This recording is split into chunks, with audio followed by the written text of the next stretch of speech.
Hi, everybody. I am so excited because we are going to do an interview. This is my friend Rick Reynolds. He is one of my very best friends in the whole wide world. And gosh, Rick, I think we've known each other for Ever? very ever. Um, he is a certified clinical hypnotherapist and all around ascended master of awesomeness. He just gosh, we met was like a long, long time ago.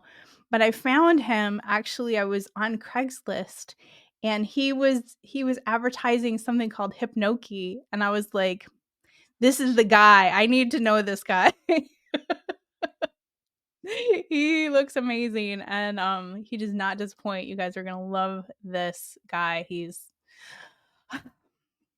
the most positive, amazing, wise, intuitive, super psychic, super being that I know in this whole planet. And that's Rick Reynolds. Hey, Rick. How's it going, buddy? Pretty good. Pleasure to be here. I'm in beautiful Sedona, Arizona. This is not the beautiful part. Beautiful part in front of me. I've got a beautiful window, and there's red rocks and blue skies, and it's windy, but it's a really beautiful day. That's so amazing. You've been there for a while, huh? Since 2011. Wow. Yeah, that's so neat.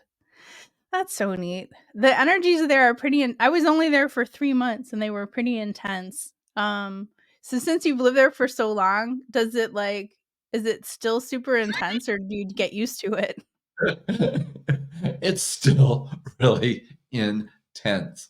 It's like Sedona is like someone comes along and just cranks up the volume on feeling, so you feel everything. When I am happy, I'm over the moon.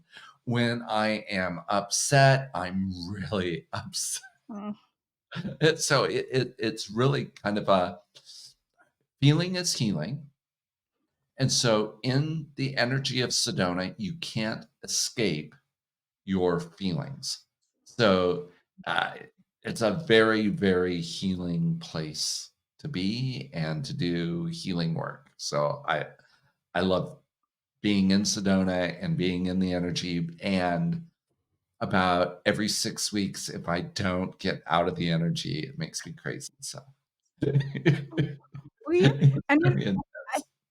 I think it's funny that you go to Vegas for your Yeah. vacation. The complete opposite in Mhm. energy, and I it about 4 or 5 years ago, I took the highly sensitive person test and Oh, discovered that I, like 20% of the population, are off the charts sensitive. yeah. So, I'm very sensitive to energy, and I'm sensitive to loud noises and groups and a big empath and all that. And it turns out I did another test, the high sensation seeker, and I'm a high Mm, sensation seeker as well. So the high sensation that seeker gets a high from overstimulation. So Vegas is kind of a high. It's a lot of stimulation at once, but I have control over it and then stay in a nice, quiet, pretty hotel room and then go back out into the overstimulation and come back. And it's also nice to be around young people. I think the average age of the population here in Sedona is 76.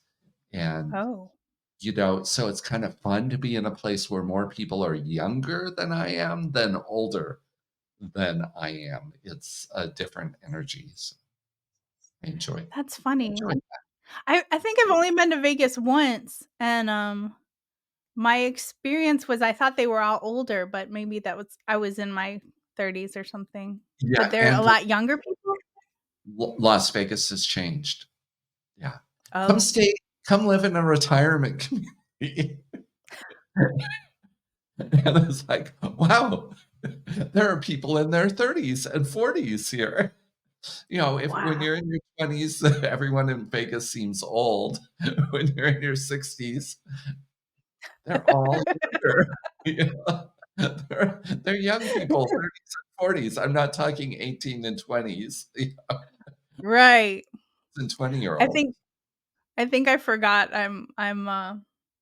yeah, I'm 50 something. Oh, yeah, Yeah, young people that are there's happened, right? Yeah, how did that yeah, happen? I don't know. Mm. right? What happened to us? We were Oh, those young people when we met, which was I it would have been 20 years ago, because I had just started my hypnotherapy practice, and I've been in practice since 2003. 2003. Yeah. Oh, that's good because I thought it was, like, 30 years ago.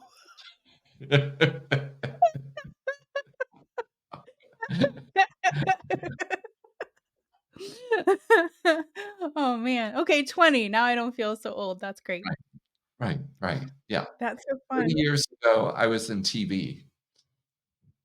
I I was Cool. What were you doing? You were I was a TV reporter, and then a producer, and then I ran the news operations for CBS in Sacramento.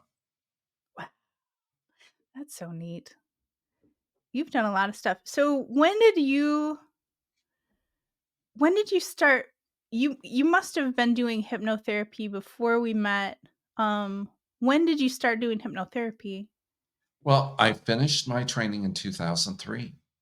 So I think I was within Right. 6 months of becoming a hypnotherapist when I put out tried some ads on Craigslist as an attempt to get clients. It was all about the just starting out and just getting clients. I think I may have even still been interning for my clinical hypnotherapy.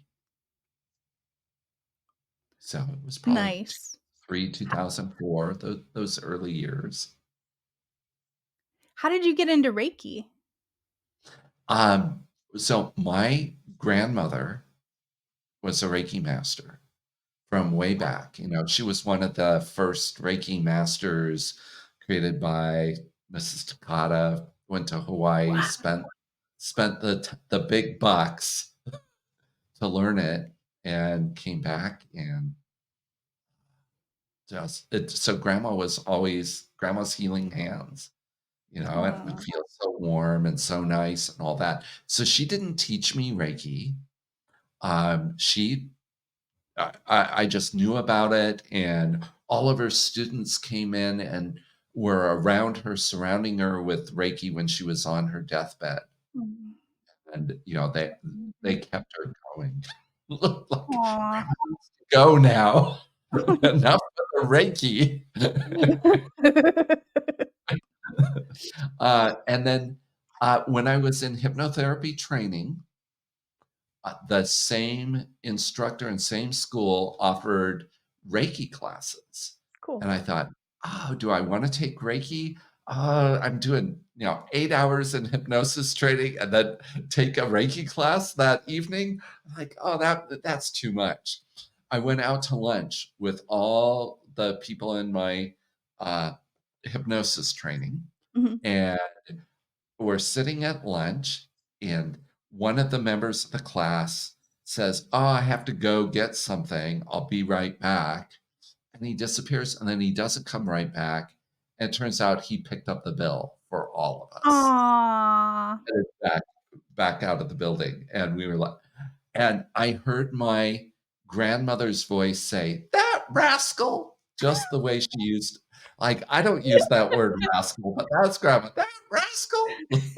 And I'm like, "Oh, grandma's here." "Why is grandma here?" And then someone says, "Rick, you really ought to take the Reiki training Aw. tonight."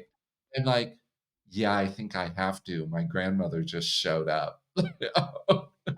Like, so I signed up and took the Reiki training. So I took Reiki training with mostly the same people I was in hypnotherapy training with.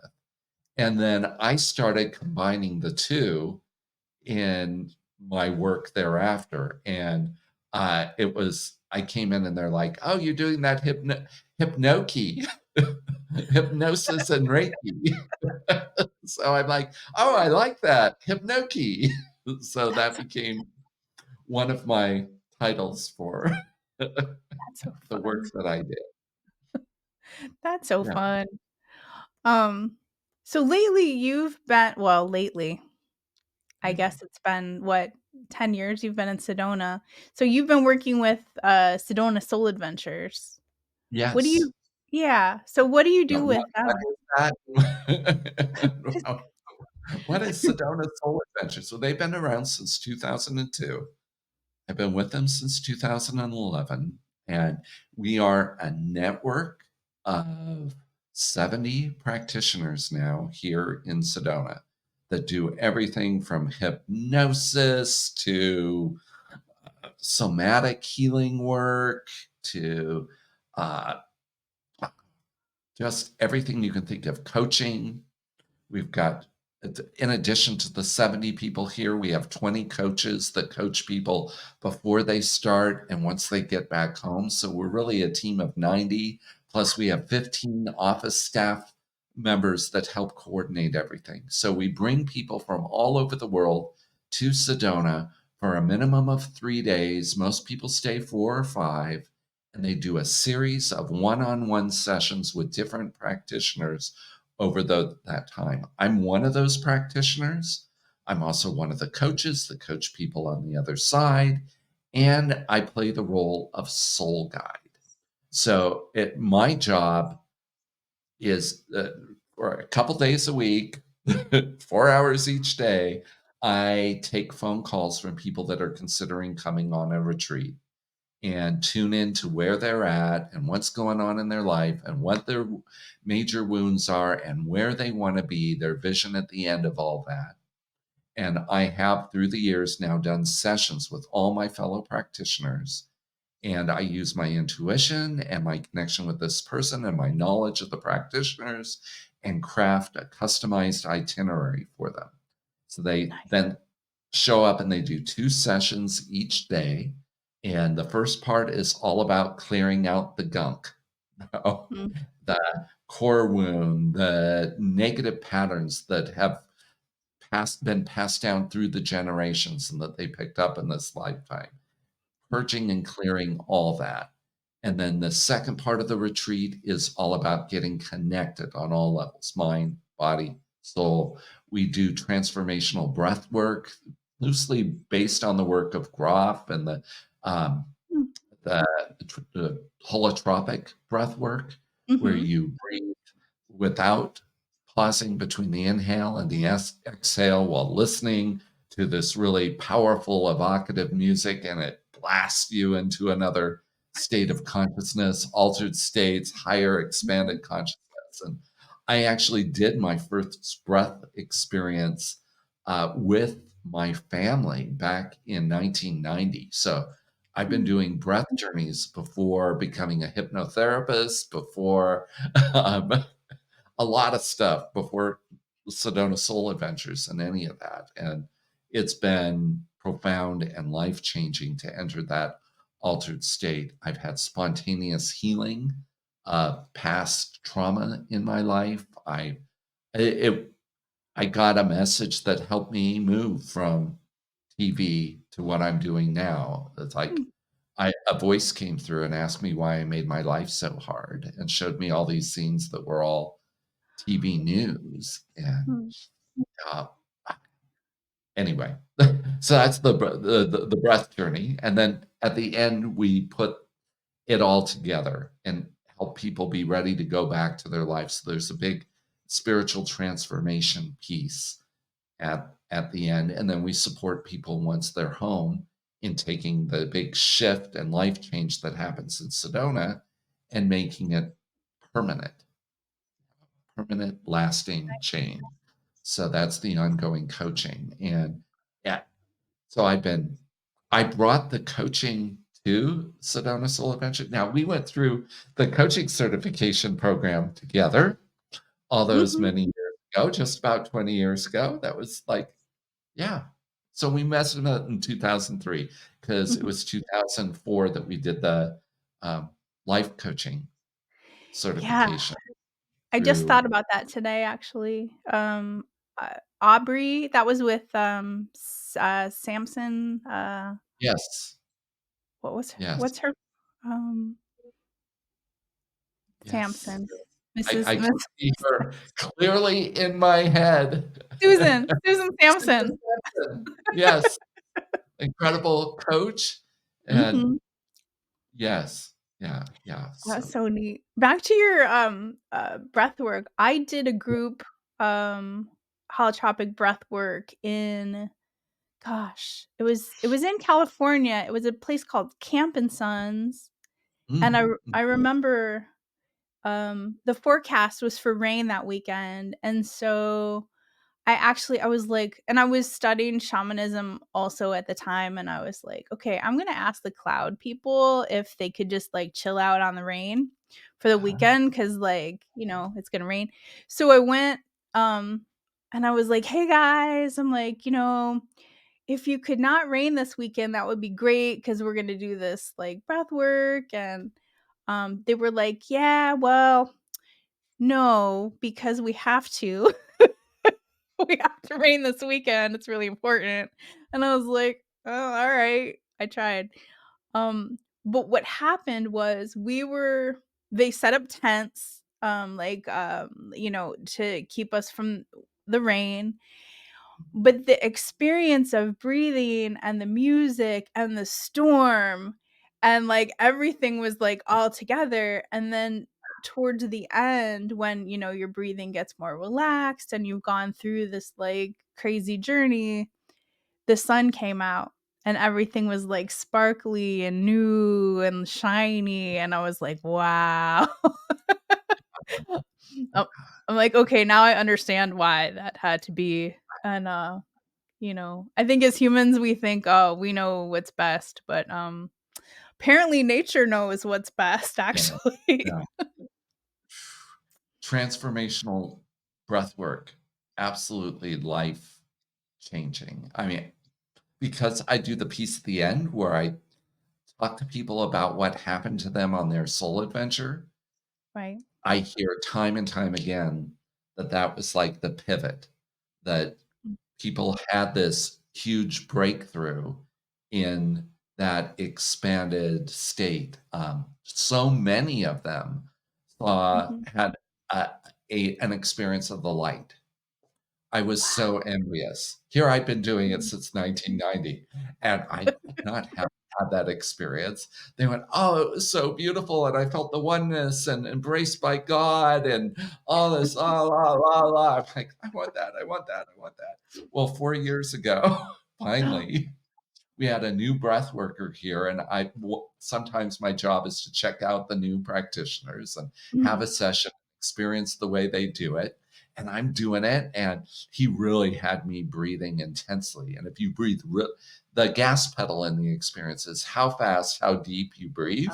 Oh. So if you go fuller, deeper, faster, you have a more intense experience. I was really fuller, deeper, faster, and experiencing tetany. That's where your hands kind of Oh. claw up and turn inside out, and your feet, toes curl under, and it's really, ugh, but you then Uh-huh. pop. Then you don't know you're in it and you're out of it, right? Um, and towards the end of the session, this beautiful music comes on called "Calling All Angels." And we use the same music with everybody here in Sedona so Mhm. that it's consistent, right? And Okay. so he's playing the tape and that's coming in, and I swore he turned a blinding light on in front of me, and I'm like, "No, you're not supposed to shine a blinding light in people's eyes at the end of all this." And I reach up, I'm wearing an eye mask, My god. and it hits me, "Oh, that's not him shining some blinding light, Rick. That's This is the light." oh my god. And at the moment that realization hit me, it became so beautiful. Aw. And I felt, I wept Mm. at the beauty. You know, it was like this was more real than reality. Reality is fake, life is real. Right. The light is real, and Mhm. it was a sense of being connected to everything and everything in me, and all these words don't Mhm. begin to describe what that was. Wow. But in that awareness was like, I guess, I'm afraid of the pain of death and how it will happen, Mhm. but not of dying. Right. Like, it's like that was the final piece to fully let go of that fear. It's like, oh, it's just like this. Oh, we just returned to this. And then there was the thought while I was doing the breath going, oh, oh, hell, did I just die? Uh-huh. Like, wow, this is amazing. Am I dead? And then I could hear the music again going in the back, and it was coming to an end, and the practitioner started guiding me out of it, and I took off the mask, opened my eyes. I'm fine. But yeah. Wow, that's so fun. It's funny that stuff like this is so fun to me, you know? It's like, Yeah. yeah, it's more real than real. Not not funny. Like, for me and for my experience, it's Yeah, so normal to be drawn right. to all of this. I mean, I grew up with a fascination about all this stuff. I think I read every book in my library, elementary school library on uh, extraterrestrials, ghosts, ESP, Loch Ness Monster, Bigfoot, Tibetan Book of the Dead. In high school, started reading Shirley MacLaine's books, but it was before I'm dating myself. It was before she wrote Out on a Limb. Right. So she was writing about her acting career and all that. Just by chance, I'm like, "Ooh, I found the book, read it." That was the first autobiography that I read, was her first autobiography about, Wow. and then her next book is Out on a Limb, which is, her wild experiences in Peru and encounters with extraterrestrials and altered states of consciousness and past life regressions, and all of that came through in that book. Just fascinating. Really opened everything up. It would be not until 2019 that I finally made it to Machu Picchu in Peru and That's experienced right. all How was that how was that magic. journey in Machu Ah, Picchu? amazing. Mm. So, Sedona Soul Adventures, in addition to bringing people here, Mhm. takes people every year to Egypt and to Peru. Nice. So, I manifested going on the Peru trip and had an incredible experience. And then Mhm. again the next year. So I went 2 years in a row, and we went to Cusco, which is this ancient city high in the Andes, where the first thing you notice is the altitude. Yes. Mhm. Like Yeah. you feel 20, 30 years older than you are. So it's like, oh, what it's going to feel like to be 90. Okay. Yeah, energy levels just kind of drop with not as much Right. oxygen. Uh, and then it's just so incredible. Our tour guide for that is Jorge Luis Delgado. Jorge is the personal shaman to Don Miguel Ruiz, who That's wrote the Four Agreements. He's the right. personal shaman to Madonna. So there's my 2 degrees of connection to Madonna. Again, I'm dating myself. Yeah, she's Wow. in my mind. Anyway, and uh, he's amazing. So he's a shaman. Everything is ritual, and you walk through the city of Cusco, and there are these walls, and it's just phenomenal that these stones could be stacked in this way to form these walls, because Mhm. it wasn't until 10 years ago that they have equipment large enough to dismantle the walls. Oh, wow. So humans didn't have, that we know of, the technology to stack rocks in this way. And they're not just randomly stacked. He starts showing us, look at how this one forms a puma.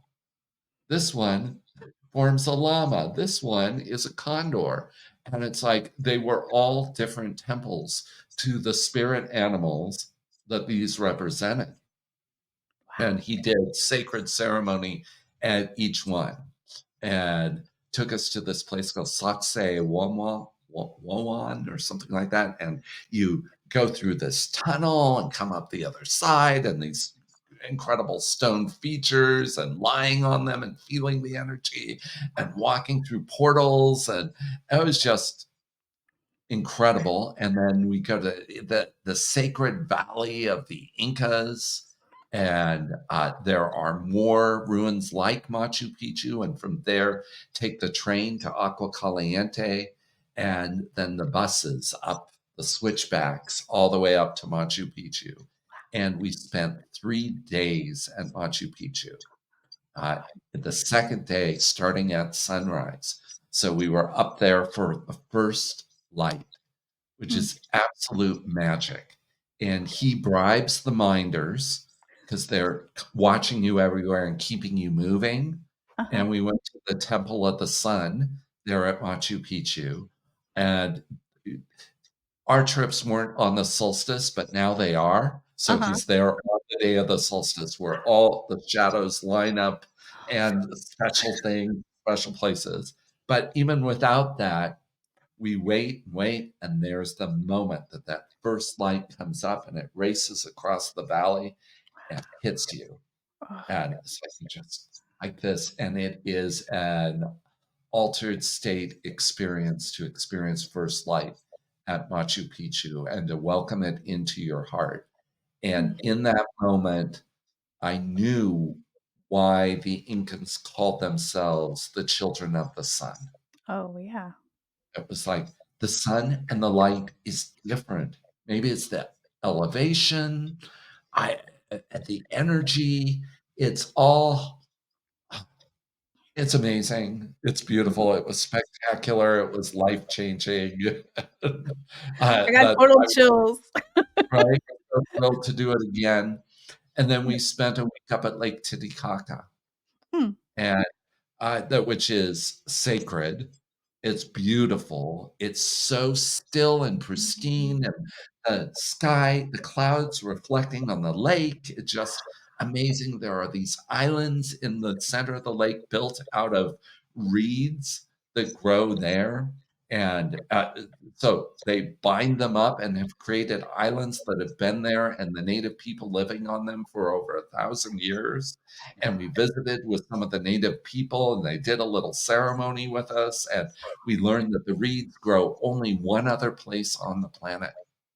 Huh. Any idea where that might be? Sedona? Could Where? be, right?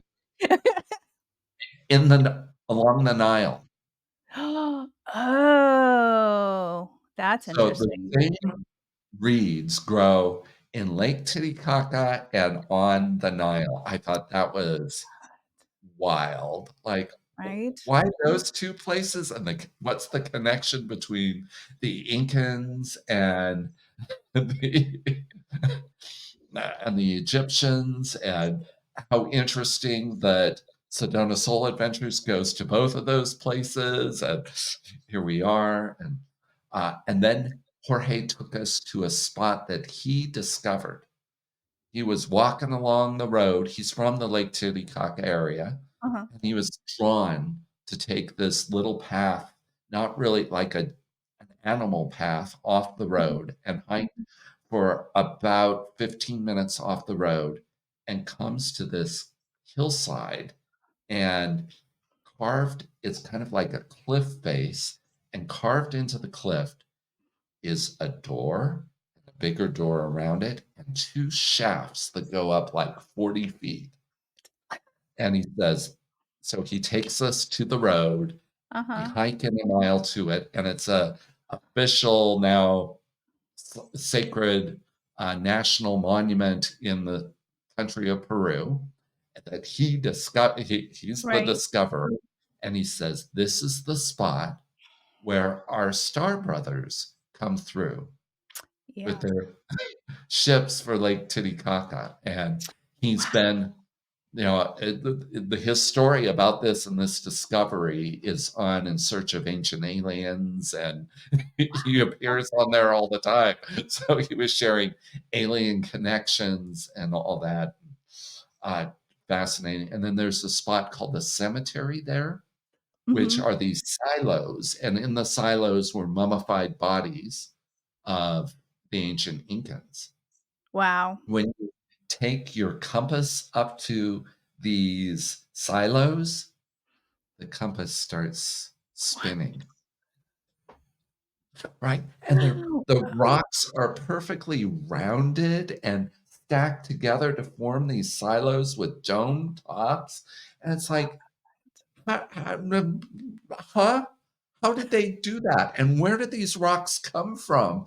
And how are again another like like Machu Picchu, another incredible sacred place. So Oh my that gosh. was that was So my trip much. to Peru. And the first time was all about seeing all that and experiencing it. And the second time was so neat. So many of the people that chose to go on the second adventure Uh-huh. were my long-term coaching clients. Aw. So it was really about hanging out with them in that energy, and it's just the most cool people Oh, choose to do of all the people that come on soul adventures, it's just the coolest ones that wanna go to Peru. I've got, like, 30 incredible, amazing people that became my Peru brothers and sisters after that experience. that's so neat. Have you gone to Egypt too? Not yet. Not yet? Not yet. Not yet. Um, it's difficult for me to visit countries that are not, um, across the board inclusive of LGBT Right. blah, blah, blah, blah, people, of the queer people in the world. Um, Yeah. and, they still throw gay and lesbian people off of roofs there. It's still not a pleasant place to be out and to be gay, and it's, so, not the trips that they go on are perfectly safe. Gay people have gone all the time. There are gay expeditions to Egypt. My husband just would rather I not go.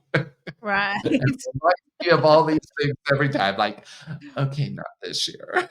I'm waiting for them to be a little for that part of the world to become a little more enlightened around those issues. I get that. I think you're a superhero. I think you wherever you go in the world, you have divine protection, but I totally get that. Oh, I get it too. I get it too, and I just don't wanna Yeah. worry a partner for 2 weeks back home 'cause Yeah. Man, so you've been married forever. You d like, well, what?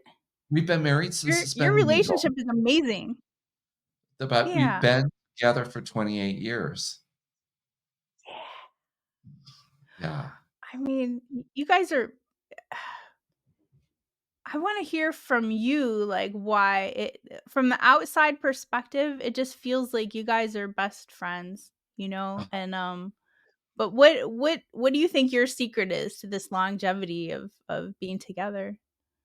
Acceptance and more Mm, than absolute unconditional love for the other and a celebration of who he is in yeah, the things I like about him and the things that drive me nuts. And there are always things about everybody that you love, and then the things that drive you nuts, can you love those too? And right? not, I mean, we both went into the relationship not wanting to change the other. Mm, So yeah. that was the key. I didn't want to change Mike, and he didn't want to change me. And it's we hear all the time, oh, relationships are so much work. Mike and I will be watching, uh, we watch Love is Blind. Okay. Reality, you haven't watched Love is Blind? I nope. You have way So more TV knowledge than me. yeah, yeah. Okay, so it's a reality TV show on Netflix Mhm. where they put people in these pods where they go in, uh, they have dates with people where they don't see them. They sit in a room and they can hear the voice on the other side of the wall, and they connect to each other. And there's all this talk in every reality show about relationships that, oh, relationships are so hard and so difficult, and a marriage takes work. I think the hosts say that like 5 or 6 times, and it's like, Great. Mike and I just look at each other going, "Are we doing something wrong?" Because for us, it's not a lot of work, and it doesn't take work, it just takes being present, and unconditionally loving, clearly communicating, but all those are effortless when they're there. It's not, Yeah. quote, work, but I watch those shows because you Uh-huh. see the moment when people fall in love during the Oh, show, and yeah. it's always the same thing. It's a moment of total vulnerability, and the person on the other side is vulnerable in kind instead of closing off. When that Yeah. happens, they connect. And it's usually one person starts saying something deeply personal about themselves. Like they forgot that they're on a reality TV show and they're talking about child abuse or, some horrific experience from their childhood. And they're Yeah. being very vulnerable about who they are, or they're talking about their insecurities or their issues. And the other person is unconditionally loving Mm, in response to that. And if you think about it, isn't that where love happens? Now, totally. we do couples retreats here in Sedona. So couples come in all the time. Uh-huh. And when you can get a couple into that space of vulnerability and that intimacy, Yeah. they reconnect the love bonds. And that's the key is like helping couple. I love that, helping couples reconnect their love Yeah. bonds. In fact, couples coaching has become one of my newer passions. I hadn't done any of that till moving to Sedona. Kind of all the work had been one-on-one. The training that we did was about one-on-one coaching. Right. But Yeah. here with Sedona Soul Adventures, I was working with couples all the time, and just finally said, I need to coupling coaching them each individually is not working. Let's bring them together and coach them as a couple and help them make the change in the relationship lasting. So Yeah. many things I've learned in that process about relationships and how to make them work. It's just Amazing. I remember I hope this isn't too personal, but you were going through something you were telling me about with your partner, and then you said you had some sort of fight, but then you went under the covers and you're like, "Okay, it's just us now. It's just us. Like, let's talk because it's just us." talk And I about thought that was yeah. so brilliant. It's so brilliant because I think it was a Burning Man sculpture where there was like these two people were faced outward, and then inside of the sculpture there were two like little Little kids trying to, like, connect with each other, and yeah, I thought, yeah, that is a brilliant so brilliant because that's what it means. It's connecting on that soul level because we right. all want that connection, right? If we can drop the wounded ego piece and just connect separately, it's kind of like I wish sometimes I could give my clients avatars to just do the argument over here. Like, okay, here's your avatar and let them fight. And while they're fighting, let's come over here and just reconnect. Mm, Because it's so mhm, silly. It's not the fights aren't about what we think they're about. They're just the wound, the hurt people hurting people, the childhood wounds rubbing against each other, and being able to step out of that and just reconnect at what's real. Like, okay, this is my soul self, your soul self. We're both just a couple of kids under the under the blankets. Like, oh, yeah. they're crazy. You know? Did you hear what I said? Oh my god, that was so crazy. And even being able to do just that, that if you phrase what you're saying as, "Here's the crazy thoughts going on in my mind," if Mm, you say that just before you say right, whatever it is you're feeling you need to say, whatever story you're telling, right, it just puts it in a whole different light. right. Yeah, that's like one of those simple tips that will help everything. The other thing that's coming up lately with couples is sometimes, and I do this too, we speak falsehoods in order to communicate our feelings. Say Something more. like, so a couple is having a fight, and the wife says to the husband, "You never have my back." Oh, Okay? That's a big never. right. And then the husband says, "What do you mean? Last Wednesday I had your back. I had your back this time, this time." And then she feels like she has to double down, Oh, right? And protect this falsehood. Now, if we add "it feels like" to that sentence, it's a whole different thing.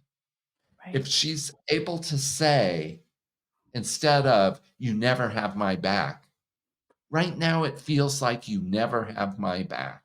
Mm, Feelings are never wrong. mm, Facts can be proven and disproven, right. but it's easier for him to validate her feelings when we separate it from the facts. Mhm. It's the facts, he's just gonna be defensive. I went away for a second. Yeah, I was like, "Oh, no." Okay, we're back. You right, we're back. You just want to be, um, real and not defensive. So, how do you get someone out of defense? You Right. can if you start to feel defensive, consider that what the person has told you that is absolutely wrong from your perspective Right. is not a statement of fact, but a statement of feeling. Mhm. So you can add in your head the I feel. So if your Right. partner says, "You never have my back," you hear, "It feels like," oh, and you could repeat it back. "It feels like I don't have your back." Right. Yeah, it really does. The other day when this and this happened, I was looking for you and you weren't right there. Mm, Oh, that really hurt. yeah. Well, I always want to have your back, and Mm, I'm so sorry that I wasn't there for you. Thank you for sticking with us and with this and being willing to share that with me. That's a whole different conversation yeah. than, "No, I did have your back here, here, and here, and I was trying here." Like, we don't have to argue the facts, Right. just validate the feelings. Like, his feelings are never wrong, but we get in that place. You shouldn't feel that way because, like, I keep telling the men that show up in my practice, Has that ever worked for you? Uh, I don't think I've ever witnessed the conversation that goes, you know, I feel this way, this way, this way, and the husband says, "Oh, well, here's why you don't have to feel that way. This Uh-huh. wasn't like this, and this is what really was happening, and blah, blah, blah, blah. Here's all the evidence." And she never once has turned to him and said, in any of the sessions I've witnessed this, "Oh, thank you. I feel so much better now. That really worked." That just never works. It's a failed strategy, and yet I see it mostly with men and women, but it can go either way. Right. Uh, you know, we as men keep trying that over and over again, like, "Someday, I'm gonna be able to say the right things, and she's gonna turn to me and say, 'Well, thank you. Wow, I don't feel that way anymore,' versus, 'Stop telling me how to feel. Can't you just validate my feelings?'" Mhm. How Ah, long does it take to really get that? Like, when I'm hearing you, I'm like, "That is I so amazing and brilliant," and I bet it takes years to, like, really get that into your brain. Like, how do we just practice, I would think, practice, practice. Um, just being aware of it is the first step. right? Like, oh, and then understanding where it comes from, it can be helpful, at least for the woman in that situation, to say, to understand, oh, he's got that darn fix it brain. I have that darn fix it brain. Isn't that adorable, right? Maybe we all jump into that mode. "Aw, your adorable fix-it brain is trying to fix my feelings. Oh, thank you. You care about me. You don't wanna see me hurting." I mean, because that's where it really is. Right. Oh, he's doing his best to make me feel he's trying to make me feel better. He loves me. He's concerned about Mhm, me. He cares about me. Instead of he's trying to invalidate my feelings, he's not listening to me. You know, like if you could mhm, shift that on one side, it will change it on the other. Like mhm. it's kind of like doing yes and. Right. So, I appreciate you're trying to fix this. And what I'm needing right now is for you to just feel the feelings with me and experience some empathy, you know, that I would feel emotionally connected to you. Yeah. And that's emotional intimacy, genuine curiosity in your partner's emotional state. Which that's another one of those things that the men in my practice, like, look like deer in the headlights when the woman says, "I need emotional connection here." Like, what the hell is that? And how do I do that? Rick, help me. What do I do with that? Relax. She's not asking you to cry because that's the first place they go. Right. She wants me to melt down and be all emotional, and she might think that's what she's meaning too. And then he Mm, goes and he does that, and that's so unattractive. It's like, "Nah, I don't want my man crying in front of me right now. That's not I wanna lean into him, not support him." It right. it it it throws the masculine feminine balance out of whack. So it's not that men shouldn't cry. They need to cry and cry about things that are a big deal. And the woman can be the strong, solid supporter in those moments, but Yeah. not over the little stuff sometimes. It's just Right. that's like what he thinks she's wanting. Be Right. all emotional. Okay, I'll be all emotional. And then she's like, oh, that was awful. And I don't like that. Like, "Okay, how do we do this emotional intimacy, Rick?" And it's like, it's easier than all that. What she's asking for is you to have empathy, for you to be curious, for you to be willing to put yourself in her shoes for a moment and feel with her. Still be strong, still be the pillar that she can lean on, Mhm. and be curious. Right. "Oh, honey, tell me more. Then what happened? Oh, that sounds like that really hurt." It's like using the "it sounds like," "it feels like," repeating back some of her words, and really actively listening to what she has to say and validating her feelings. Boom, that's emotional connection. Yeah. He didn't have to cry. He didn't have to barf up all his feelings. He can handle his feelings in his own way, Right. which is the other thing men tend to, or intellectual types, not necessarily men or women. It happens either way, but go into their head and fix reason themselves out of their feelings. So that Mhm. strategy that I try to use with you that fails might actually work a bit inside me, or I think it does. So I'm really upset about something. I think about it and I go, it really doesn't make any sense to be upset by that. That's not very logical. Mm. Therefore, I'm not really upset. Problem solved. I'm good. It hasn't changed my energy because feelings are still there. The feeling is still there, and I'm still putting out there's something wrong energy. And then someone will say to me, "What's wrong?" Right. My partner will say, "What's wrong?" And I go, "Nothing, because I solved it. I'm not feeling that anymore." I'm in denial. "I'm not feeling that anymore. I reasoned it all out. There was no reason for me to be upset. Everything's fine. Stop asking me about it." And, the partner then turns around and says, feels like they're being gaslit. It's like, Oh. "You're trying to intentionally make me feel like I'm crazy? You're feeling something. I can feel it." This is especially true when one is a head type and one is a heart type. Mm. Mhm. We s I see that pairing all the time in my Mm. couples. They're drawn to each other for balance. So this super emotionally brilliant person connects with the intellectually brilliant person, and they admire each other's brilliance.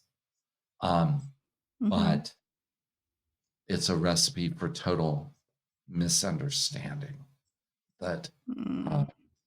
the emotional person will tune into the emotion of the other and have this whole blow up over, "I know you're feeling this." They're so empathic.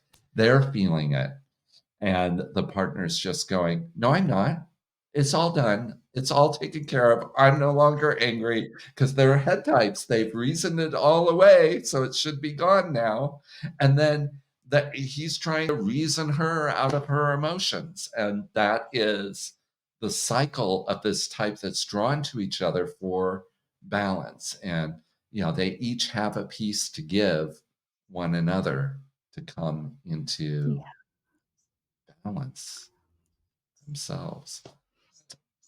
Uh, in my coaching training, I'm teaching people about um, something I labeled human motivational theory or human motivation theory. And this is Mhm. what we tend to do in order to figure out what's going on with someone else, why they did something, their motivation. We Mhm. say, if it were me, this is what it would mean. Right. Right?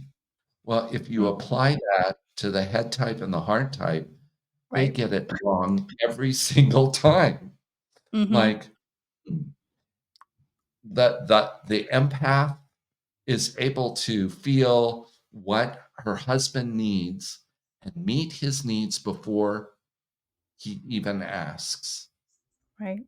If she's angry with him, she won't meet his needs, Mm. and it's an act of before he's even asked for it. He doesn't know it's not, right? But she's, I'm not gonna do that. I know he wants that. I'm not even gonna give it to him, right?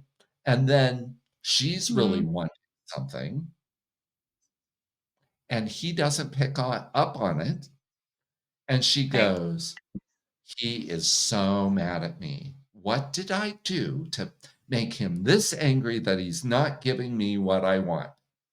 right. Forgetting that he has no skill in the ability to tune into her needs and wants and know it before she expresses it, and there's nothing going on. He's not upset about anything, and she's freaking out because her need wasn't met, and then there's this whole blow up and dispute, and it's like, "Oh, I oh, oh, oh, ask for what you want." Really? Do I my have to dog ask? It doesn't count if I have my to dog ask. just came in. My dog just Hello? came in. "Hi, buddy. Hey, Hi. you wanna say hi to Rick?" Oh my goodness, he's oh. Oh, what a big boy. He needs his own podcast, I think, poor Yes, Ranger. Oh, yes. Hi, Ranger. go get him. Go Hi get there. go go get him. He's such a good dog. He's like the sweetest little love ball. Oh, so what you were talking about yesterday, I was hearing something about, asking for what you want and how we don't. We don't ask for what we want. We just expect people to know. You know what I mean? And of course they're not going to know if we don't tell them. And so uh, I took that on like not only is it like asking for what we want from other people, but sometimes we don't even ask the universe for what we want or Oh, ourselves for what we right. want. Yeah. Yeah, And and I'm gonna close my door a second.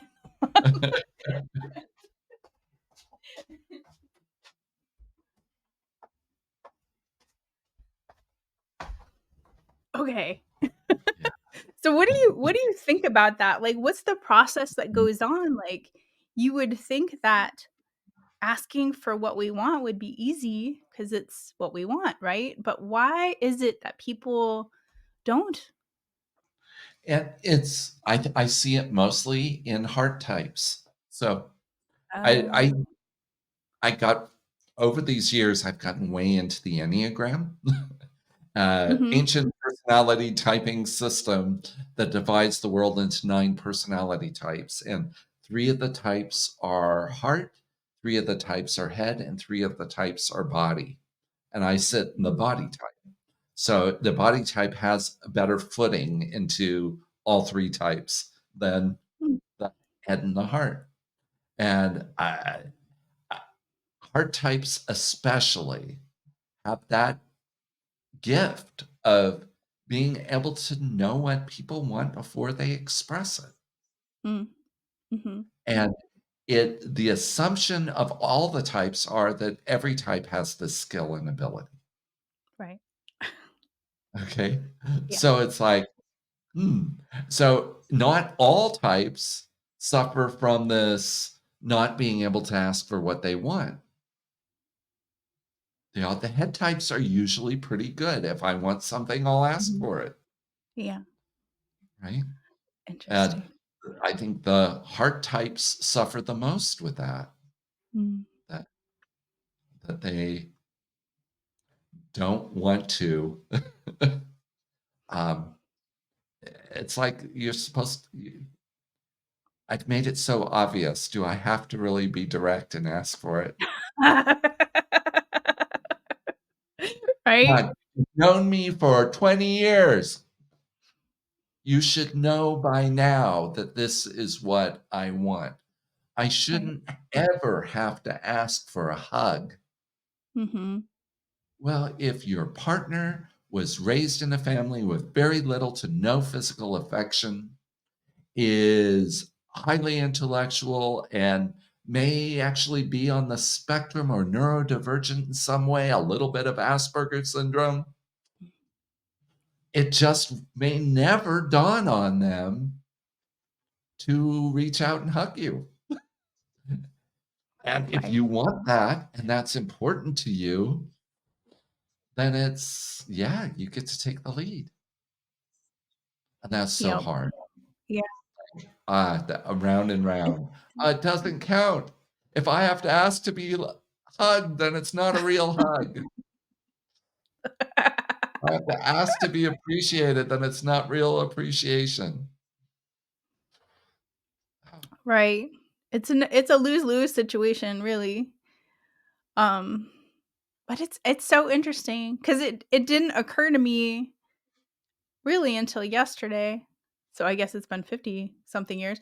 But it's like you ask the universe for what you want. Like ask your body for what you want. Ask your brain for what you want. Like, what is that? And that's just where I've been lately. I'm like, oh, yeah, why? Why haven't you been asking? Why haven't you just and I think I guess part of me is like, "Oh, you don't wanna be let down if you do the wrong thing, and then da da da da da." But I've been thinking, "You know what? Screw that, like, just do it." And I think that's where I've gotten most of my life is, like, you do the thing and think about the thing later. So maybe I've been thinking too much about doing the thing. Yeah, and Mhm. do you ask for what you don't want? Are you telling the universe, "Don't do this"? Are you telling others, "Don't"? You know what's what's None of funny? that? I was talking to Right? I was talking to a friend the other day and I was like, "Oh, I just want this." And they reflected back to me. They're like, "Yeah, you think you want that, but I think that you have something bigger that you really want." You know? And that's why it's really good to have those friendships that you've had for years and years because they can reflect back to you like the bigger picture of like, what you've been going through your whole life. And Right? so honestly, I think I think since my mom's passing, like I had to really get my self-esteem back on track and start thinking bigger again, since that time. And so it's slowly getting there. But yeah, I think when I my world imploded a little bit and so I just had like, oh, I want, like little things like just to feel safe, to have a safe place and to, not be sad all the time.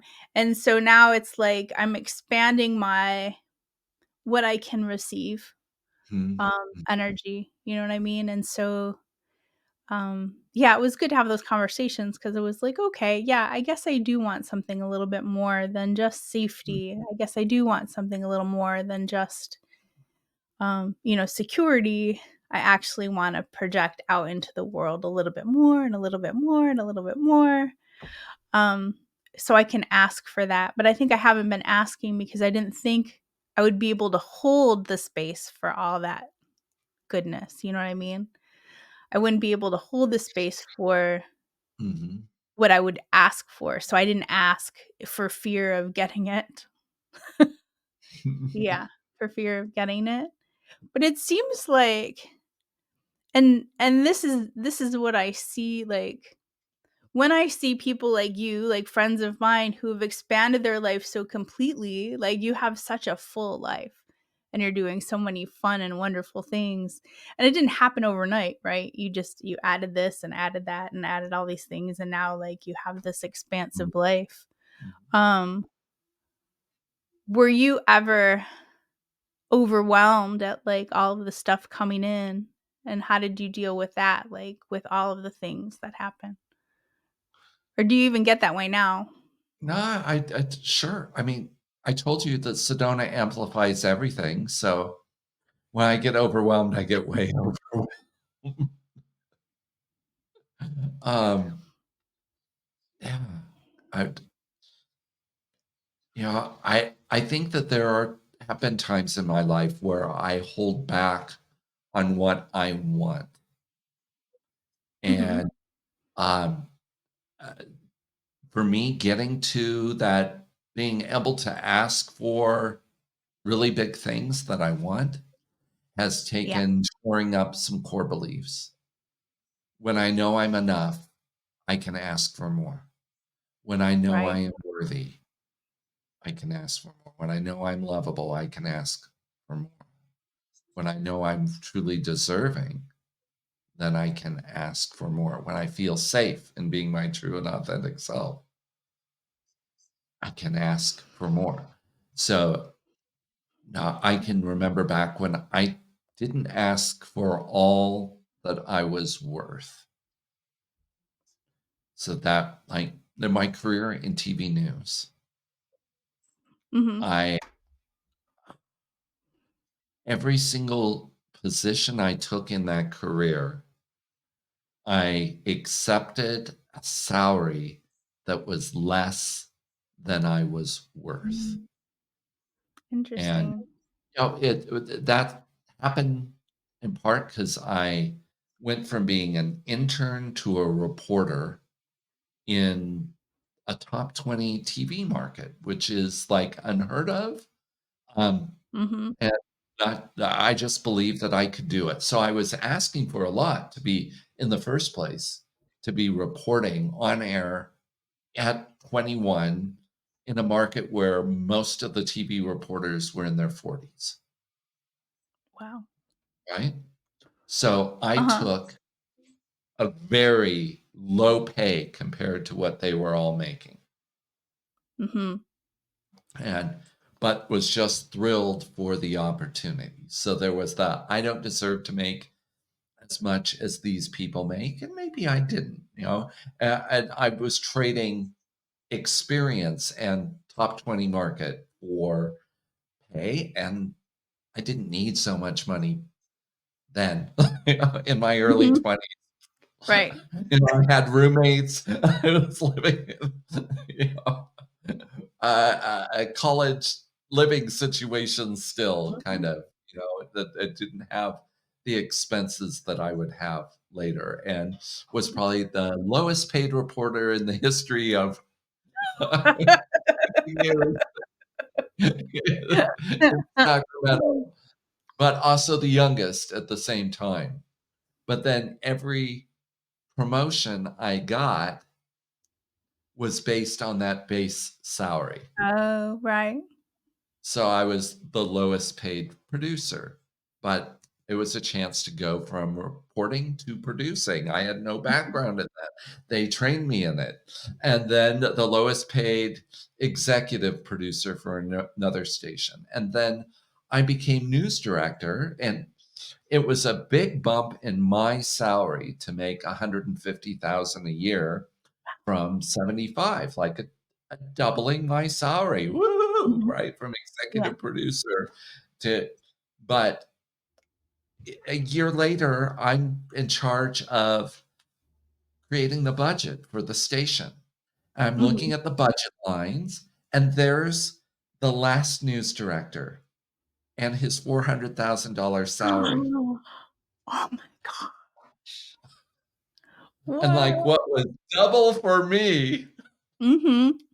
was a huge savings in this overall budget. Wow. Yeah, So what yeah. happened?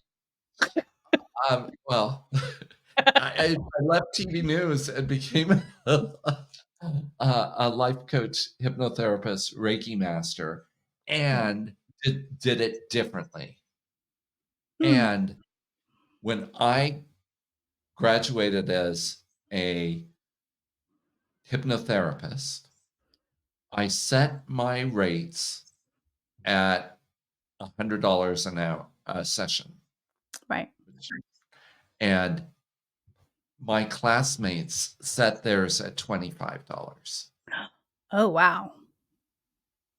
Wow. Yeah. That was the mindset that I broke free from. Right. I went, "No." Right. I calculated it. I went, "Okay, I wanna make at least what I was making in TV news." Right. So that is how many sessions per week? How many people how much do I wanna work? How many session hours? Okay, and what do I need to charge? And came up with 100 Mhm. to replace my salary and was able to do it. Nice. No, Yeah. I built it in that year that we met. So, Mhm. but that was a pay me what I'm worth Right. shift for me, Yeah. and constantly it's like, so I'm not cheap these days. No, you aren't, but you are so worth it. I Yeah. am expensive, but I'm worth it, and I never feel like I'm short selling myself. Oh, Now, right. I will gift sessions with people and discount rates and all that on a case by case basis. Yeah. But it's like when I say, this is what I'm worth, this is what I'm worth. And Yeah. I'm telling the universe that, I'm telling myself that, and the universe responds. And I've been able to ask for more and more and more. Nice. Yeah. It's funny things like that happen in our life, and sometimes we're like, "Oh, man, I hate it when that happens." But it really, like, illuminates in us, like, "Oh, yeah, like, this happened for this reason so that I could Right, understand this on such a deeper level." right. Yeah. Mhm. Yeah. Happened exactly as it was supposed to. Yep. I think that's the gift of, getting older. Yeah, yes, yes. I noticed Mhm. I was coaching a 19-year-old the other day, Mm. and, I coach around core beliefs. I was actually doing a core belief transformation session and trying to Uh-huh. help him with the belief that everything unfolds for our greater good no matter how it appears, the great good of ourselves and of the world. And he was like, at like a 2 in that, but he's 19. He hasn't lived long enough to see the proof. Right. I'm like, "Oh, yeah, no, I'm glad I didn't get this job. I'm glad this relationship didn't work. I'm glad." Mhm. I'm grateful for all these things that at the time I wasn't now, right? Totally. And the older you get, the truer that belief becomes, hopefully.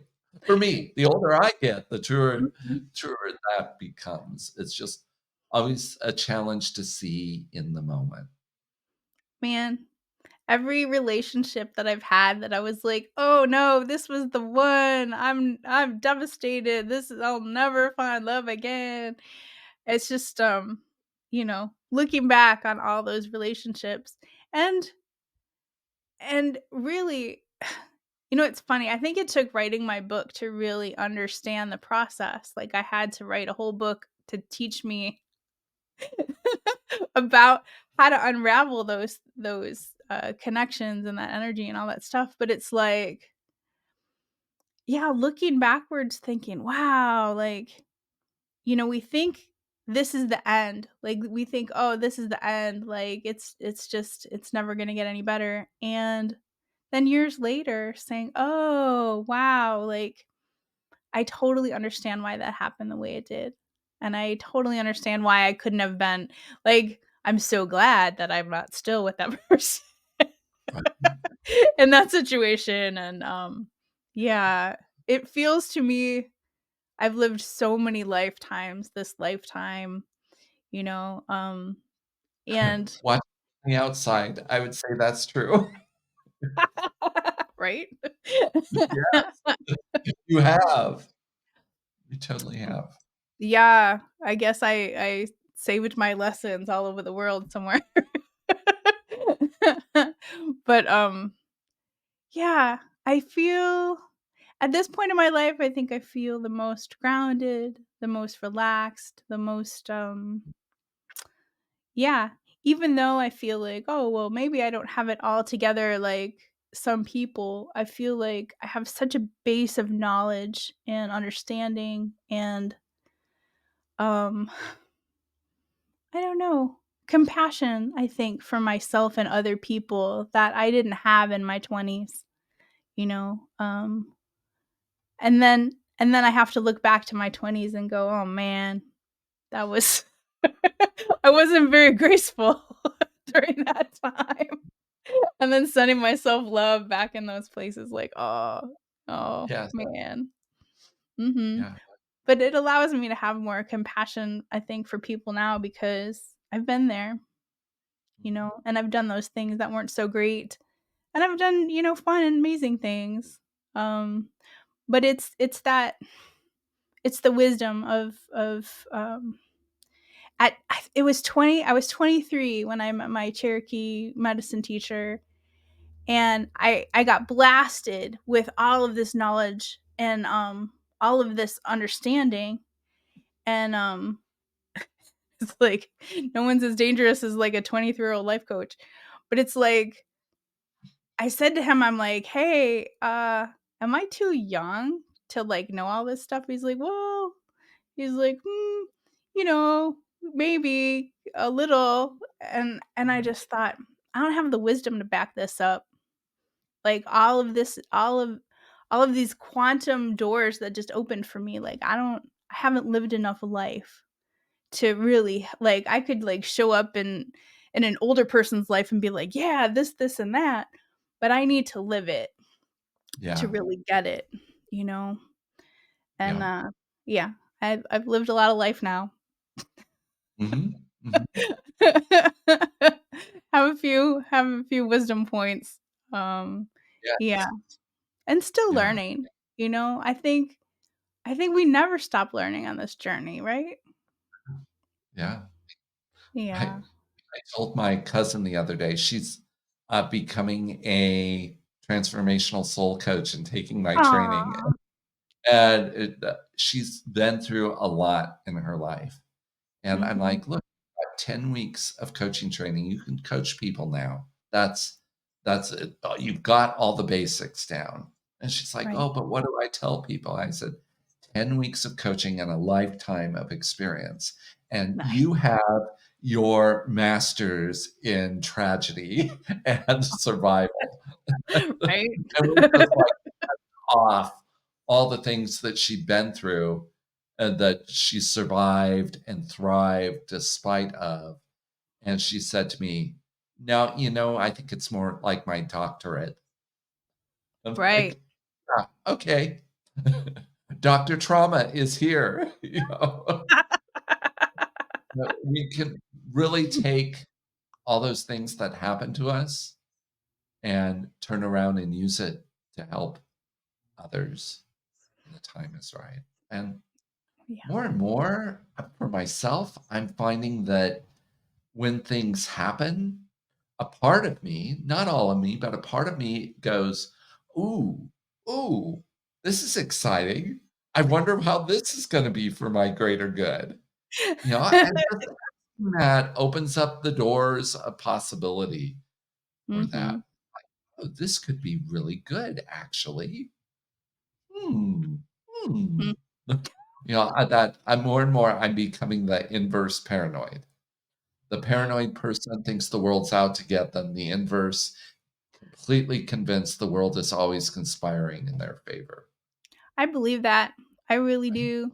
And I think I've believed that for a long time, and you know, people don't always understand that. People are like, "Oh, like Pollyanna," and like, "Oh, like," you know, all of the things that they say, and I'm like, "Look, from my experience of like life, like being in a crazy jungles and around the world and all the things, if you have a positive attitude and you know that the universe has your back, the universe has your back, and miracles are around every single corner, and it's been proven to me by me in the universe. It's Yeah, like, you know, it's like, I've seen it happen again and again and again and again. When you just trust that everything is gonna work out, it does. It every right. single time. Yeah. Every single time. I Yeah. wouldn't be sitting here right now doing what I'm doing for a living, living the life I'm living if it hadn't been for everything that happened before, Mhm. even the things I didn't like. About Yeah. the financial crisis of 2008 that chewed up my partner's catering company and spit us out, and we end up here in Sedona. It like just everything always unfolds for the greater good. It can take a while to figure it out. To go, that was intense. How could that be for my greater good? Right. there's an answer. Ask the question and you will find an answer. Maybe not right away, but Right. have faith, it will show up. Yeah. And I think Do you it hmm? Tell me. do you do you ever connect with your future self for guidance? Dude, here is the funniest thing about that. So, if I do automatic writing, it's right there every time. Do I do automatic writing all the time? No, Rick, I do not. Why? I have no idea. But every time I do that, or I used to do it on long road trips when I was driving. I would ask the question, and then the question I would channel back to myself.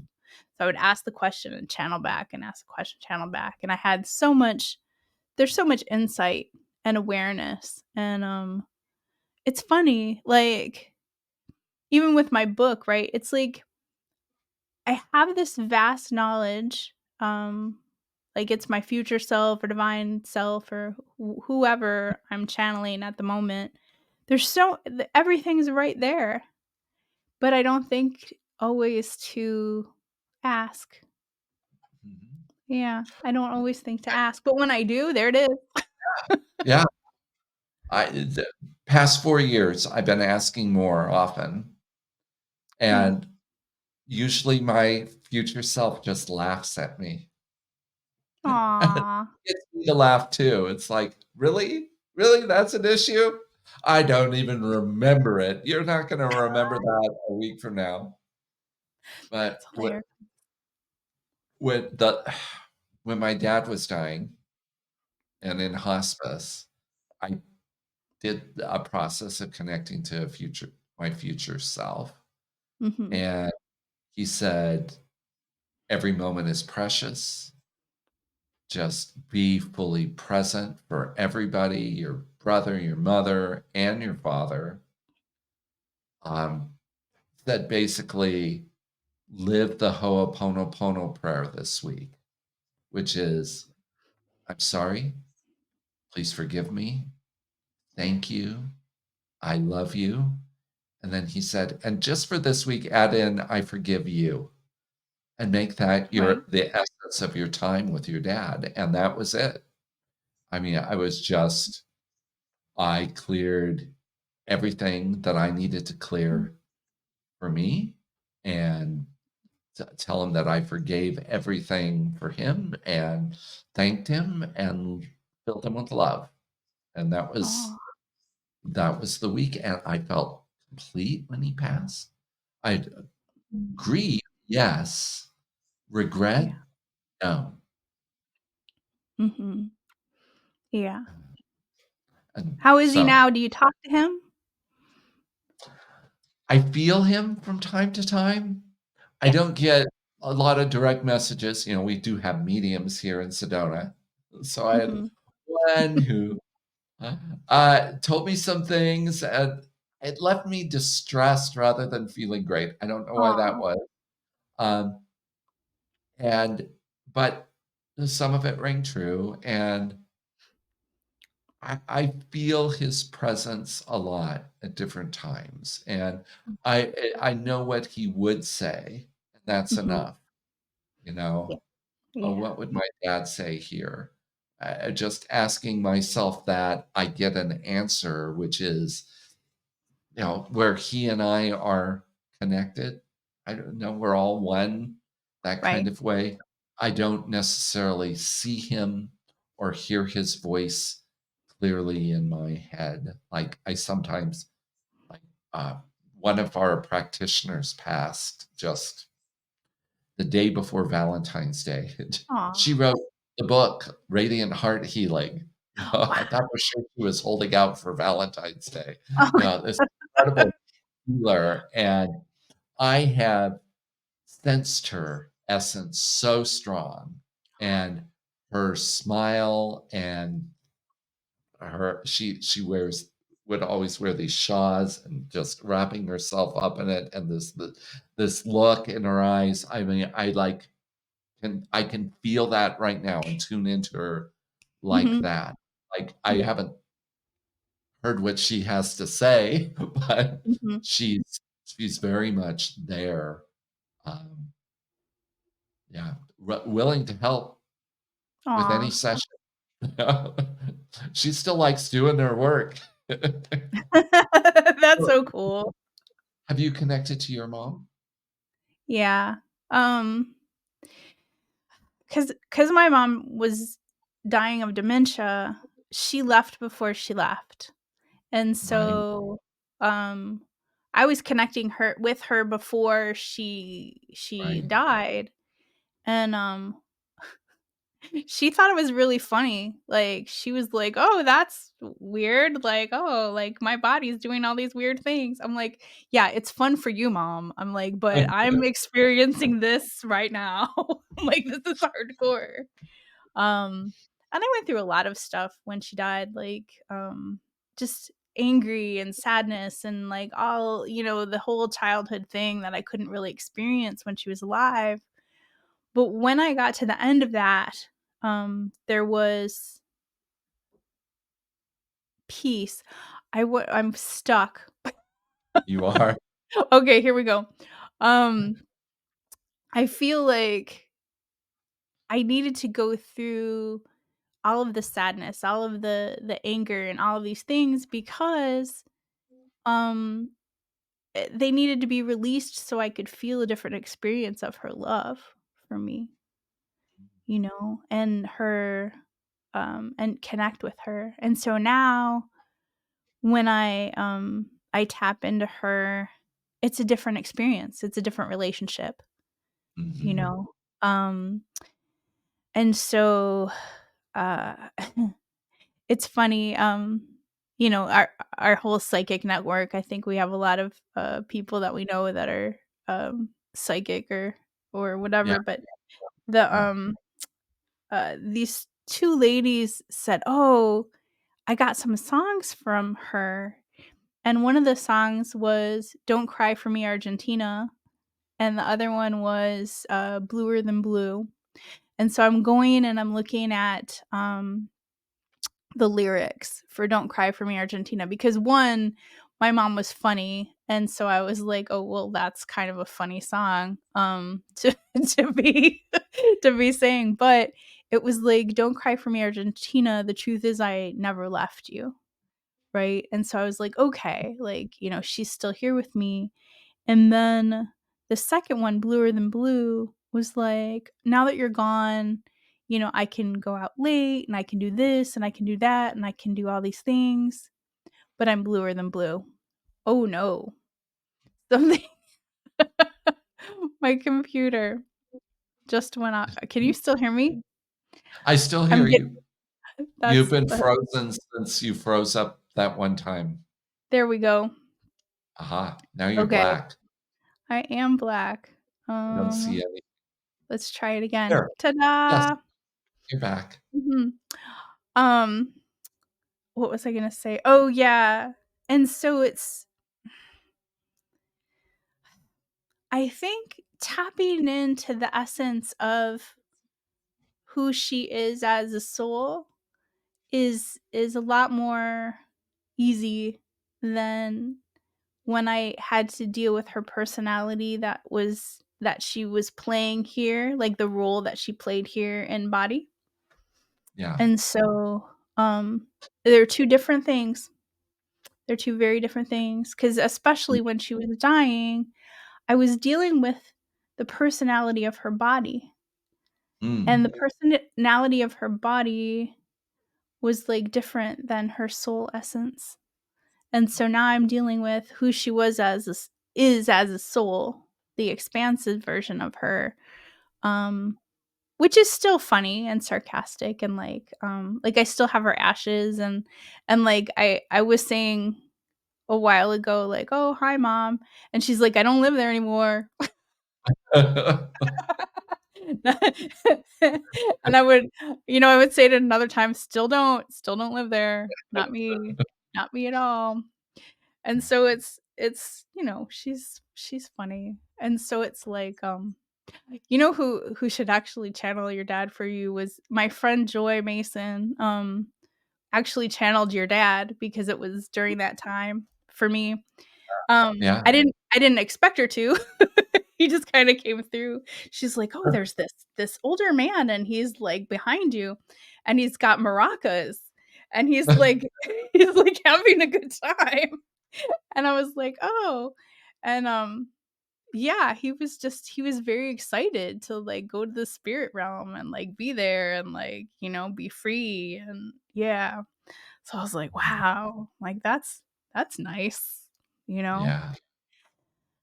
And I think as humans, like, we forget it's so much freer, you know? It's so much freer on that other side, and the human part is the tough part. Yeah, but man, grief is so rough. Isn't Grief. it? It's an interesting journey. Like, Mhm, um, the more complete we can get with somebody before they die, the mhm, easier it will be. It won't ever be easy, right, but it will only be grief. That makes mhm, sense. It's like grief is love. right. Um, regret isn't part of love. Like regret and hurt and all that doesn't have to go with the grief. Yeah. Right. Did for me. And I mean, it just happened. Sure. No, Yeah, I can imagine that. But it does for a lot of people yeah. because it's so difficult to heal some of the stuff in this life with somebody. It they leave before we've let go, have fully forgiven and embraced and seen the divine perfection in it all. I think it was easier, like, I couldn't when she was in body, I couldn't process any of that stuff with her. Like, she wasn't that was not no. But when she was gone, I think not having the stress of her body and that relationship, um, I could process all the little things that I never could process before, and I think for me, it kind of freed me from, I mean, it wasn't easy because I had to look at all of the places that I fell short for her, and then all the places that she felt short for me, and, like, unraveling all of that, and then realizing in the bigger picture, like, it was perfect, and it Mhm. was the way it was supposed to be, and, we came here for that. And then I think the thing that really freed me was, um, it was when she was here, it was a part she was playing, just like a role on a TV show or a role on a movie, and Yeah, when she died, that role was over, and, like, she's she is who she was, always as this expansive being, right? And so she was like, "Oh, that was interesting." And so right. while I was struggling and, like, so sad and so much grief, and I'm like, "Whoa," and, like, "You did this and all this stuff and blah, blah, blah, blah." She was just like, "Hmm." She's like, "I'm sorry you're so sad, and I wish that I could do something with your sadness, you know?" And I eventually got, um it wasn't it's so weird to say, but it wasn't her, it was the part she was playing in this life. You know what I Right. mean? Yeah. And it that was the role that she played, and she's not that person anymore, like, she's Right. this different being, and, it was the being that her and I got together and we said, "Hey, let's play this Lifetime thing together, like, let's see how this goes," you know? And, dude, it's just Yeah. trippy, you know? It's trippy when you get all of the whole the whole expansive picture of it, and it allows me to have more compassion for myself and for her, right? Because it's Yeah, like yeah, we both did our best that we could do, you know, and it was a show. It was a show, you know? yeah. Yeah, that makes it Wow. mm, I think I've noticed my perspective around death and dying has yeah, shifted with age. right. Like, yeah, I think for me, I spent so much of my life in denial Mm, about death and dying. Like, yeah, easy to be in denial in your 20s and your 30s, and yes, there were key people that died, and it was a big deal. Then in my 50s, a little more intense, a few more people are dying, friends and such. Then, yeah, 59, Saturn returns hits, and dad dies, and then just noticing I've got all these friends that are in their 70s and 80s and are leaving the planet, right, and looking around, and suddenly I'm seeing that it's so clear, like, "What? You're in denial. Everyone's going to die, Rick. We all die." And it's right, one thing to say it, and it's another thing to know it, to right, really know it. And it's like, I'm really starting to know it. Like, as every celebrity I grew up with as a kid is now past, right? right. Like, "Oh, wow, they're all dead." We went through photographs earlier today, a stack of photos, and Mike Mhm. and I are half these people are dead. Oh, yeah. You know, photos from our partnership ceremony in 2000, and it's Mhm, like, "Oh, there's his grandmother, my grandmother. Oh, they're no longer here. Here's my dad. Oh, he's not there, and his adopted mother, she's no longer here," and, you mhm. know, like, wow, this photo, half the people in this photo are gone. And that realization, oh, we will all be gone one day, is so much more real than it was 10 years ago. Yeah. You know, we know it, but like there's a heavy denial about that in our world. Mhm.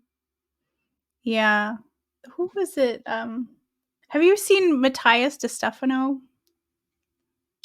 The name is No. familiar. I can't place him right off. He's like I think he's in his 30 or I think he is 30, and he remembers all his past lives. Oh, All of them, cool. like back Atlantis, like he was Mm. in, Oh, Egypt, like and he remembers all the things. I'll send you a video, he's awesome. yeah. Um, Okay. but he said back in I think he called it Chem, which was Egypt before Egypt. He's like, "We were born, and when you're born, people are like, 'Hey, you're gonna die.'" And they make it a thing, like, it's like, yeah, like, live every day and, because 'cause you're here and Right. eventually you're gonna die someday, and so it's, like, built into the culture, but yeah, it's Mm. in this culture where, it's like, "Oh, young forever, we'll never die." It's Right. never gonna And happen. Yeah. denial. We're not going to die. Our friends aren't going to die. Mhm. Yeah, Okay, our grandparents will die, and then they right, die. And then it's like, I guess our parents are going to die, and then they die, and there's no more generations between you and the end. And it's like, right. Yeah. okay, Yeah. right? Like, and I think the realization is like my dad was only 20 years older than me. Mhm. He was 20 when I was born. So, like, okay, you got 2 decades. And then you'll be his if you live to his age, you only have 2 decades left. Right? Like, oh, wow. I've been in Sedona a decade. I only have 2, and it feels like it's only been that long. Mhm. That's and I'm gone. Well, it's also the apocalypse, so who knows? Right, and then we're all gone. Maybe we'll all be gone at once or Uh-huh. not. It Right. used to be this horrible thing. Oh my gosh, we'd all be wiped out at the same time. Oh, every person dead, and I'm like, "Yeah, we're all gonna be dead anyway. Right. Eventually, we will all be dead." Mhm. It's like, "Oh, it was this horrible thing that when I was a kid, John Kennedy got assassinated. Mm. He'd be dead now anyway." Right. Like, can we, like, stop feeling like it was a horrible thing?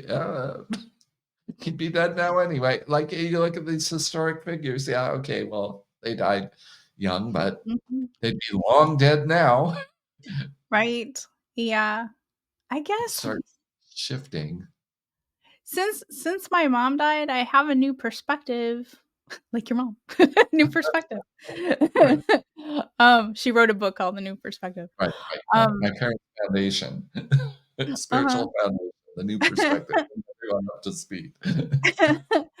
Um, but it's like, you know, I will be super sad when you don't have a body anymore, but you Mhm. better believe I'm gonna be knocking on your spiritual door and, like, channeling you every 2 seconds.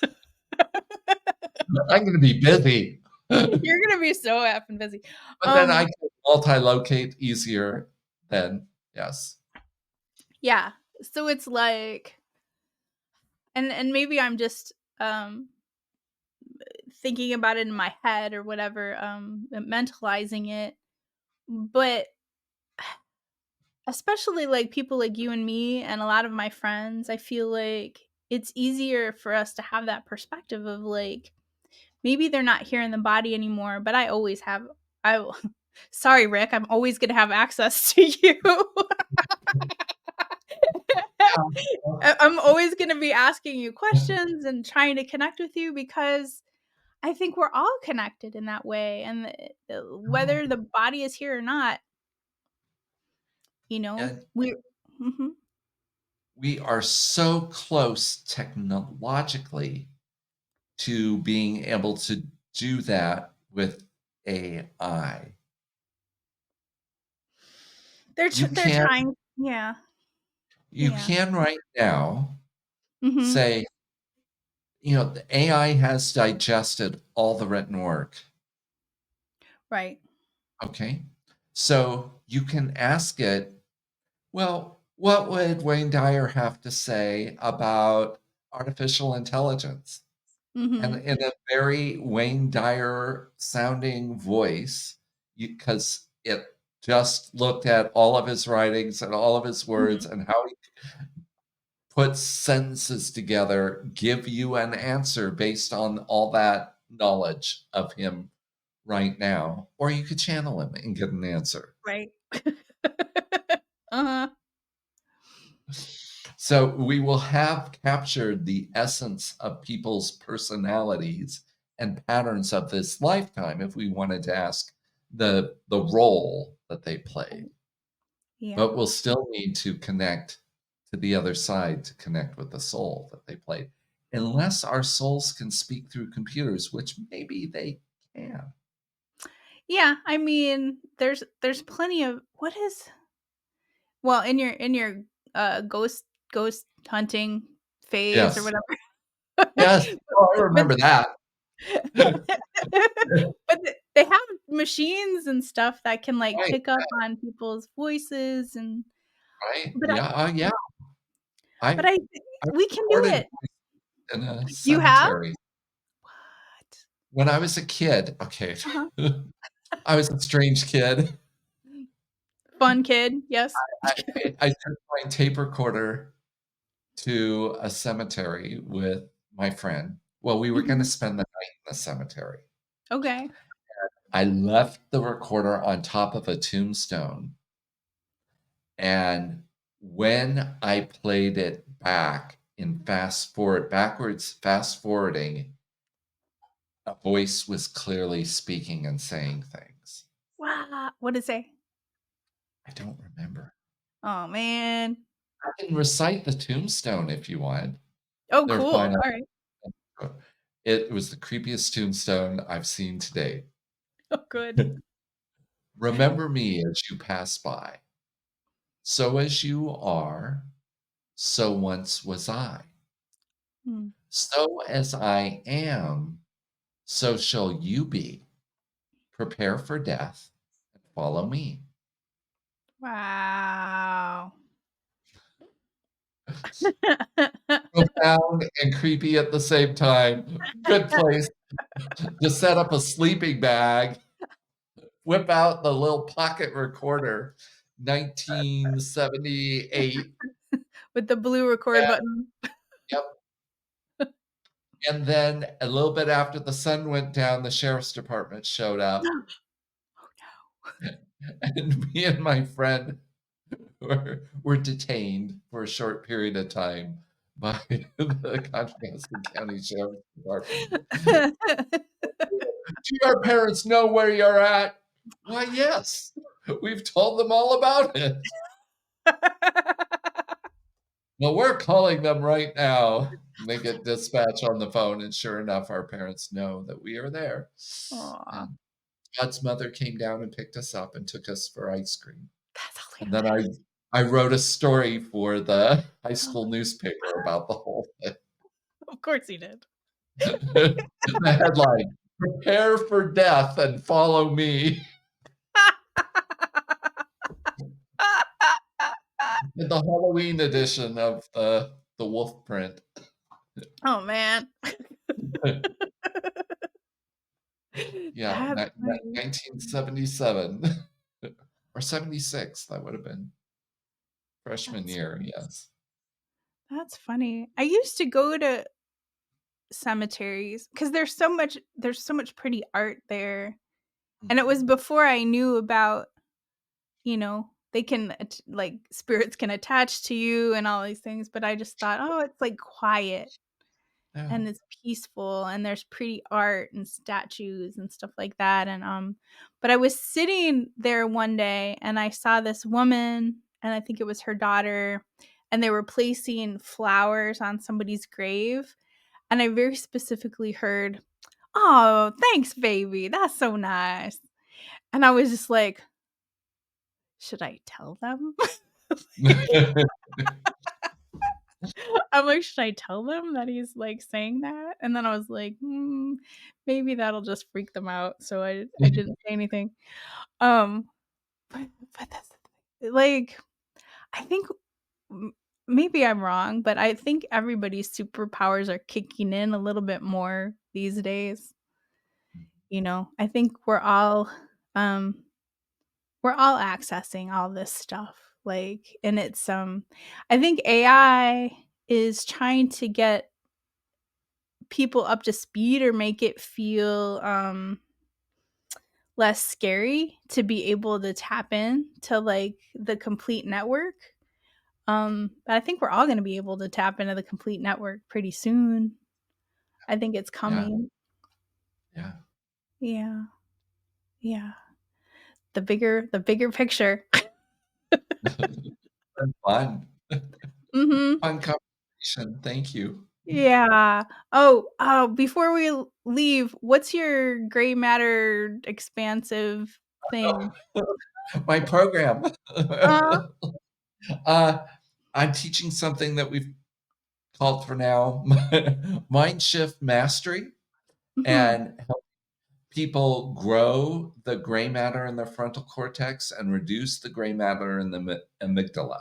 So that's lessen the fight or flight brain and increase slightly the size of your wise sage brain. And what that allows you to do is take all the self help programming you've stuffed into your head and actually have it work and create permanent and lasting change. I found I needed a little bit of a hardware upgrade to go with my software upgrades, and it's made a world of difference. And so we're helping people step out of the sabotaging voices of the lower brain and into that expansive state of the higher brain where we can make wise decisions and function with empathy from our hearts. And life just gets amazingly better for people when they're there. So it's a 8-week program. I co-teach it with another coach.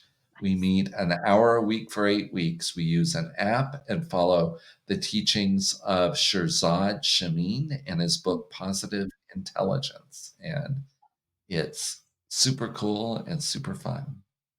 That And sounds amazing. we teach it all the time. So we've probably taken over 200 people through his program in the past 4 years since we learned it. My friend Teresa turned me on to all this. She uh, had a traumatic brain injury. Hmm. She went uh, had uh, head on in her car into a brick wall at 65 miles an hour What? and left her body and went to the other side and came Yeah. back, and her brain was kind of messed up Yeah. for a long period of time. But she was able to uh, train her brain and change her brain and grow gray matter in the right places, and then Wow. found this work. And she has done a TED talk on taking on the inner bully, those negative voices inside of you. So her Right. name's Teresa, and her TED talk is the inner bully, and she has had almost a 500,000 views so Wow. far. That What is a comeback story! And right? I met her a long time ago, like 7, 8 years ago, maybe Mhm. 9 years ago, when Yeah. she was just a couple years after the accident and still coming back.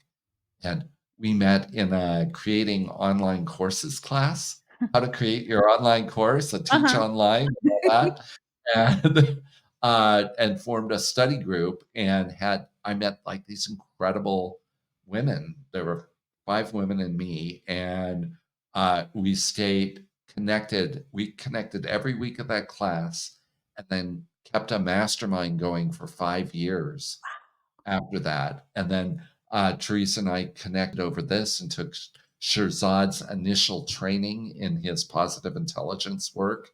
Uh-huh. And the pandemic hit partway through the training and it changed our lives. Wow. And I finally met Teresa in person just about 2 months ago. Cool. She, all these years, and we've only known each other like this Mhm. in virtual spaces That's online, Zoom calls and such. And we taught together for 4 years before we met each other in person. So kind of cool. it's today's world, isn't it? Yeah. Yeah. Oh, man. So if people wanna work with you, if they wanna take your super fun Yeah. courses, because he does a lot of Uh, fun things. my website is Trance Breakers, Trancebreakers.com. Trance Breakers. At Nice. breaking, it's my other hypnosis name. Hypnoki came up, and that was my website for a while. And then the other was this Trance Breakers because I really like taking people out of their hypnotic trances that they've been in since childhood Mhm. and waking up to the bigger truth that they are enough, they are lovable, they are worthy, they are deserving, it is safe to be your true and authentic self. It all unfolds for the greater good. You're an amazing soul that's always safe, and there's no way to mess this up. No mistakes you Mm. can't make. So, trance breakers. That's And this the is why I love Rick Reynolds, you guys. He's so amazing. Thank you so much, Rick. I appreciate you and I love you so much. Thank you for coming and just love you sharing too. your love Hopefully, we shared something that helped somebody today or inspired somebody in some interesting way. all the time. Yeah, I'm just excited that one of our conversations are out there for people to listen to because it's always Yeah, fun to talk to you. Right? We've been having conversations like this for a few decades now. It would be fun to let others in on it. Mhm. Aw. Thank you.